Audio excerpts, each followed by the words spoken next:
यह मंत्र जातक के दोषों के कारण होने वाले बुरे परिणामों से बचाता है। इस मंत्र को उत्तर दिशा की ओर मुख करके 108 बार जाप करना चाहिए।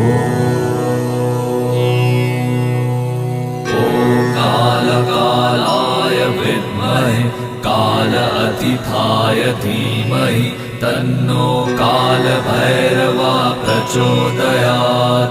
ॐ कालकालाय विद्महे कालातीताय धीमहि तन्नो कालभैरवः प्रचोदयात्।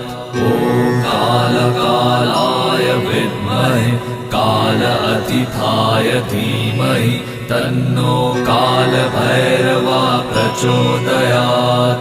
ॐ कालकालाय विद्महे कालातीताय धीमहि तन्नो कालभैरवः प्रचोदयात्।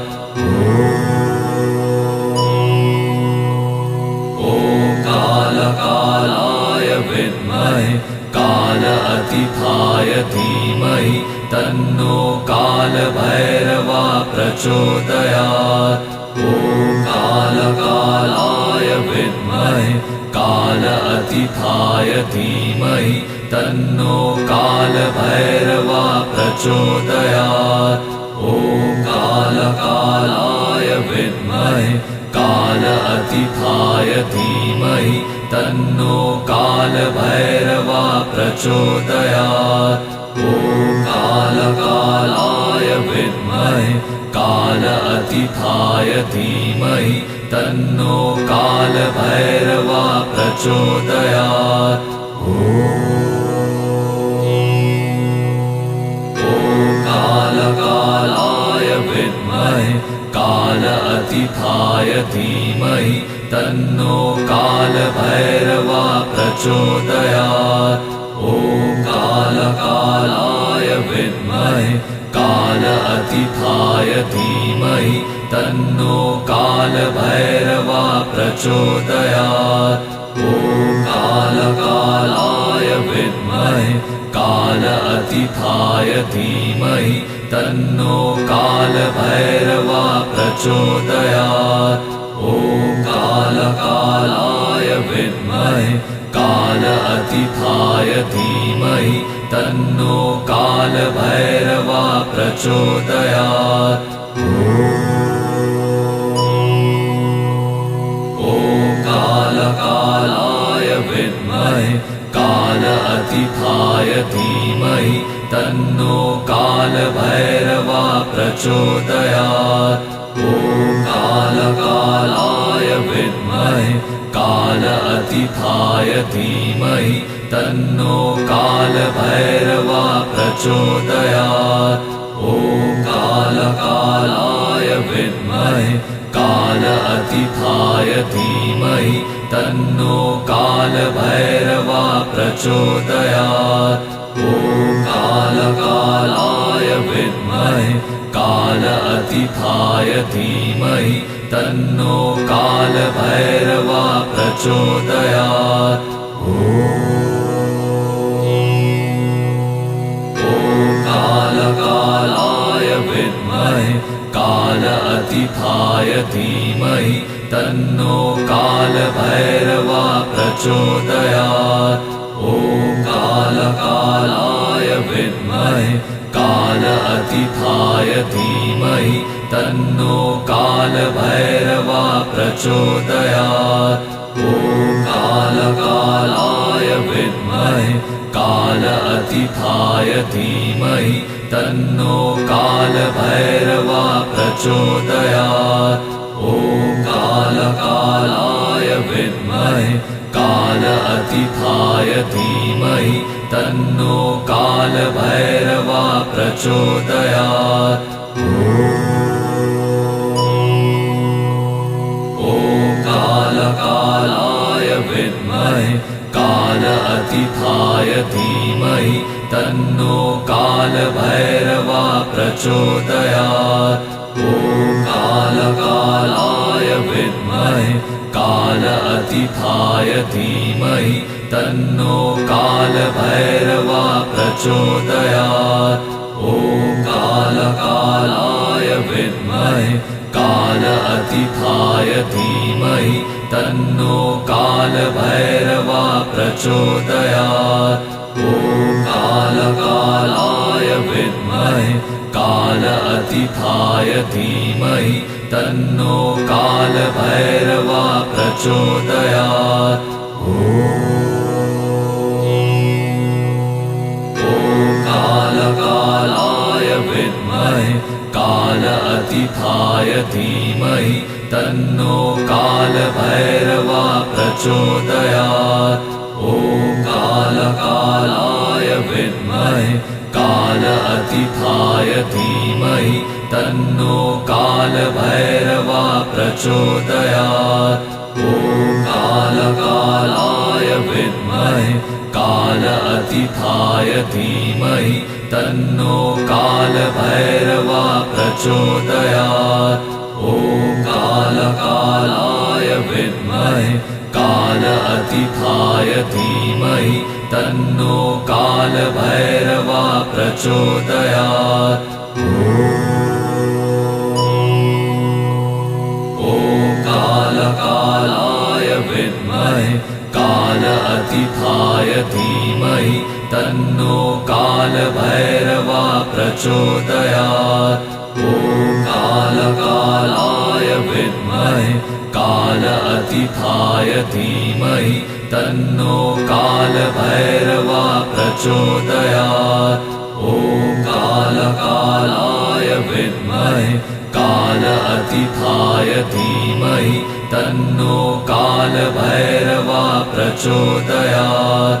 ॐ कालकालाय विद्महे कालातीताय धीमहि तन्नो कालभैरवा प्रचोदयात्। ॐ कालकालाय विद्महे कालातीताय धीमहि तन्नो कालभैरवा प्रचोदयात्। ॐ कालकालाय विद्महे कालातीताय धीमहि तन्नो कालभैरवा प्रचोदयात्। ॐ कालकालाय विद्महे कालातीताय धीमहि तन्नो कालभैरवा प्रचोदयात्। ॐ कालकालाय विद्महे कालातीताय धीमहि तन्नो कालभैरवा प्रचोदयात्। ॐ कालकालाय विद्महे कालातीताय धीमहि तन्नो कालभैरवा प्रचोदयात्। ॐ कालकालाय विद्महे कालातीताय धीमहि तन्नो कालभैरवा प्रचोदयात्। ॐ कालकालाय विद्महे कालातीताय धीमहि तन्नो कालभैरवा प्रचोदयात्। ॐ कालकालाय विद्महे कालातीताय धीमहि तन्नो कालभैरवा प्रचोदयात्। ॐ कालकालाय विद्महे कालातीताय धीमहि तन्नो कालभैरवा प्रचोदयात्। ॐ कालकालाय विद्महे कालातीताय धीमहि तन्नो कालभैरवा प्रचोदयात्। ॐ कालकालाय विद्महे कालातीताय धीमहि तन्नो कालभैरवा प्रचोदयात्। ॐ कालकालाय विद्महे कालातीताय धीमहि तन्नो कालभैरवा प्रचोदयात्। ॐ कालकालाय विद्महे कालातीताय धीमहि तन्नो कालभैरवा प्रचोदयात्। ॐ कालकालाय विद्महे कालातीताय धीमहि तन्नो कालभैरवः प्रचोदयात्। ॐ कालकालाय विद्महे कालातीताय धीमहि तन्नो कालभैरवः प्रचोदयात्। ॐ कालकालाय विद्महे कालातीताय धीमहि तन्नो कालभैरवः प्रचोदयात्। ॐ कालकालाय विद्महे कालातीताय धीमहि तन्नो कालभैरवः प्रचोदयात्। ॐ कालकालाय विद्महे कालातीताय धीमहि तन्नो कालभैरवः प्रचोदयात्।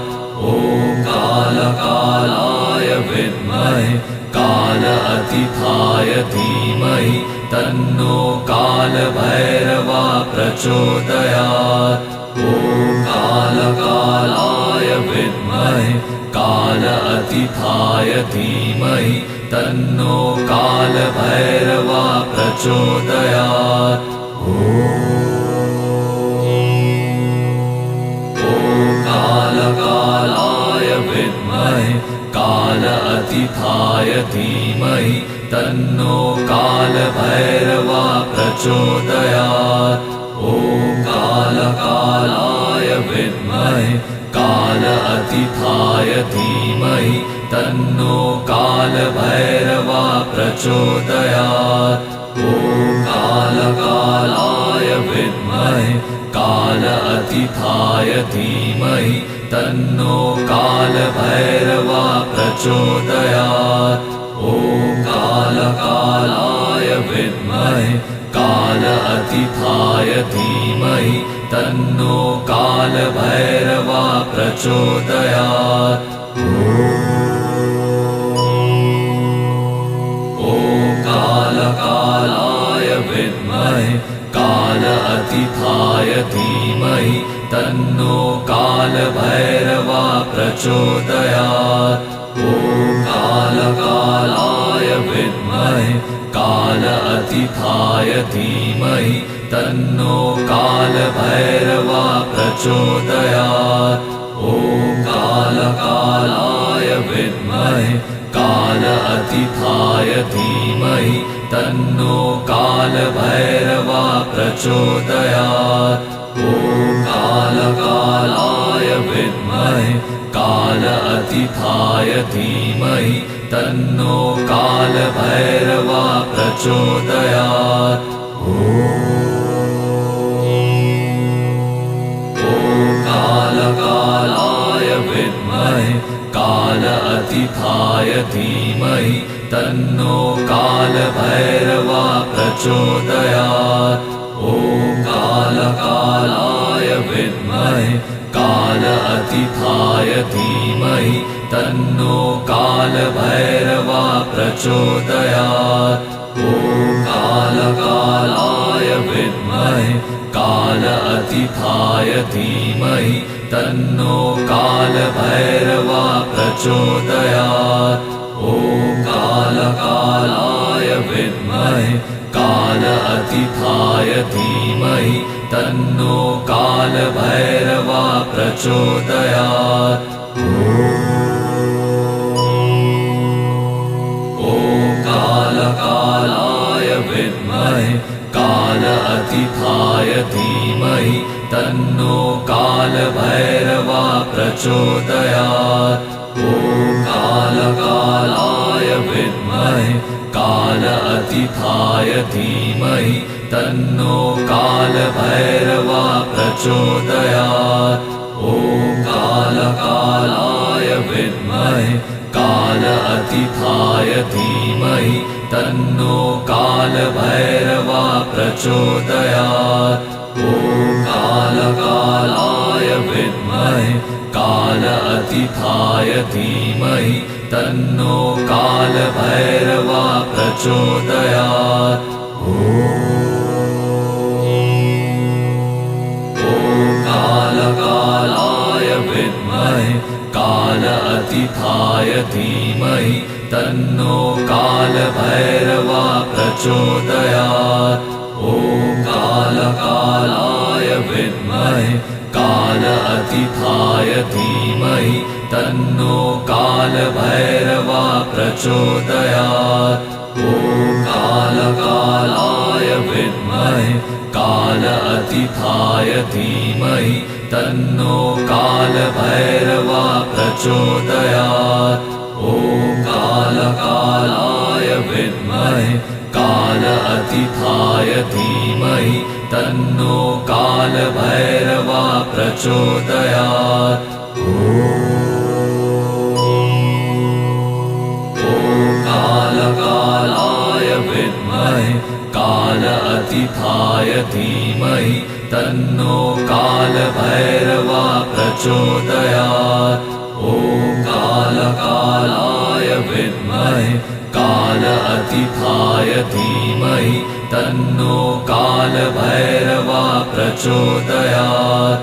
ॐ कालकालाय विद्महे कालातीताय धीमहि तन्नो कालभैरवा प्रचोदयात्।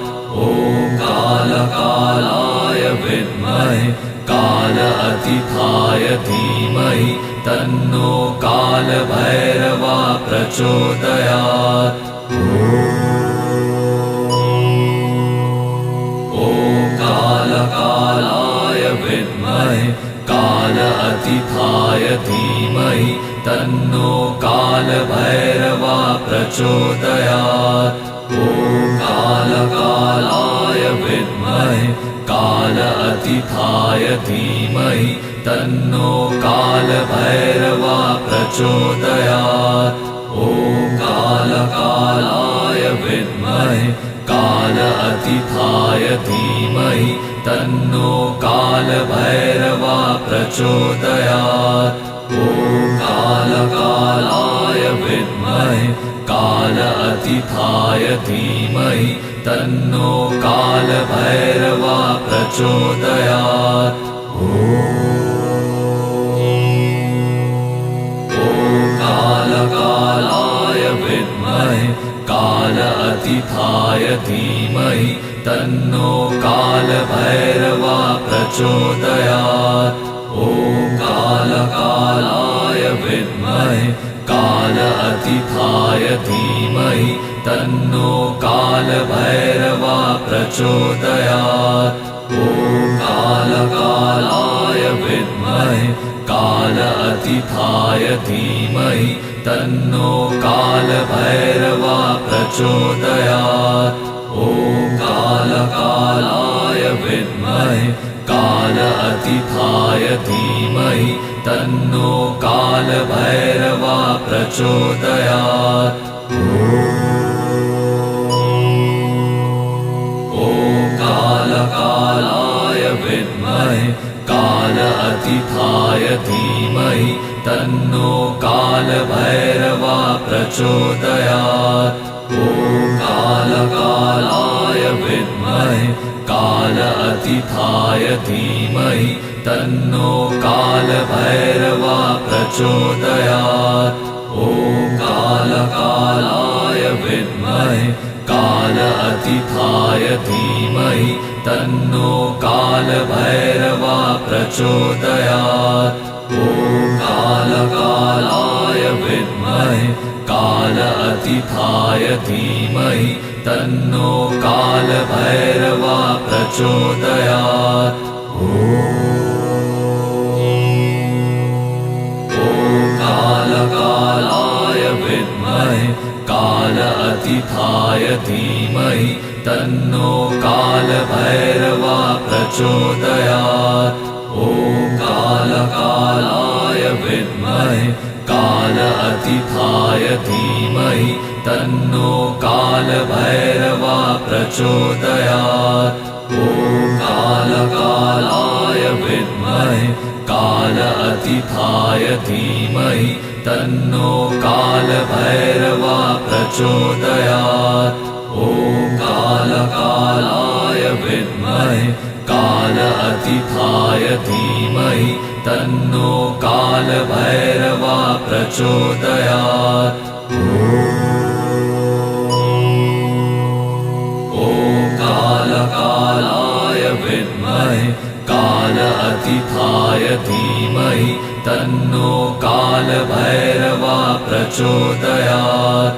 ॐ कालकालाय विद्महे कालातीताय धीमहि तन्नो कालभैरवा प्रचोदयात्। ॐ कालकालाय विद्महे कालातीताय धीमहि तन्नो कालभैरवा प्रचोदयात्। ॐ कालकालाय विद्महे कालातीताय धीमहि तन्नो कालभैरवा प्रचोदयात्। ॐ कालकालाय विद्महे कालातीताय धीमहि तन्नो कालभैरवा प्रचोदयात्। ॐ कालकालाय विद्महे कालातीताय धीमहि तन्नो कालभैरवा प्रचोदयात्। ॐ कालकालाय विद्महे कालातीताय धीमहि तन्नो कालभैरवा प्रचोदयात्। ॐ कालकालाय विद्महे कालातीताय धीमहि तन्नो कालभैरवा प्रचोदयात्। ॐ कालकालाय विद्महे कालातीताय धीमहि तन्नो कालभैरवा प्रचोदयात्। ॐ कालकालाय विद्महे कालातीताय धीमहि तन्नो कालभैरवा प्रचोदयात्। ॐ कालकालाय विद्महे कालातीताय धीमहि तन्नो कालभैरवा प्रचोदयात्। ॐ कालकालाय विद्महे कालातीताय धीमहि तन्नो कालभैरवा प्रचोदयात्। ॐ कालकालाय विद्महे कालातीताय धीमहि तन्नो कालभैरवा प्रचोदयात्। ॐ कालकालाय विद्महे कालातीताय धीमहि तन्नो कालभैरवा प्रचोदयात्। ॐ कालकालाय विद्महे कालातीताय धीमहि तन्नो कालभैरवा प्रचोदयात्। ॐ कालकालाय विद्महे कालातीताय धीमहि तन्नो कालभैरवा प्रचोदयात्।